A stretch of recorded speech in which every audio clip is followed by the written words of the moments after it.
విద్యుత్ ఆర్టిజన్ ఉద్యోగులు సమ్మె సైరన్ మోగించారు. విధులను బహిష్కరించి ఆందోళన బాట పట్టారు. సమాన పనికి సమాన వేతనం కావాలంటూ నిరసన తెలిపారు. ఆర్టిజన్ ఉద్యోగులలో విద్యార్హతలను బట్టి ఉద్యోగుల కన్వర్షన్ చేయాలని కోరారు. విద్యుత్ సంస్థల్లో పనిచేస్తున్న పీస్ రేట్ కార్మికులకు జీవో నెంబర్ 11 ప్రకారం కనీస వేతనాలు చెల్లించాలని డిమాండ్ చేశారు. 10 సంఘాలు ఒకతాటిపైకి వచ్చి టీవీఏ ఈ జేఏసీగా ఏర్పడి తెలంగాణ విద్యుత్ ఆర్టిజన్ ఎంప్లాయీ జాయింట్ యాక్షన్ కమిటీగా ఏర్పడి మనకు వచ్చి న్యాయమైన డిమాండ్లపై పోరాటం చేయడం జరుగుతుంది. అందులో భాగంగా ఈరోజు 8వ తారీఖు ఈరోజు బుధవారం నాడు నిరవధిక సమ్మె నిర్వర్తించడం జరుగుతుంది. కాబట్టి ఇందులో 6 డిమాండ్లు మన నాయకులు పెట్టడం జరిగింది.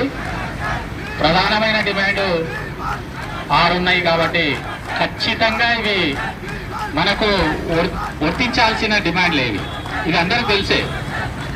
కాకపోతే ఇది వర్తించకుండా మనం గత 20 సంవత్సరాల నుంచి ఒక్కొక్కరు ఇందులో సంస్థలు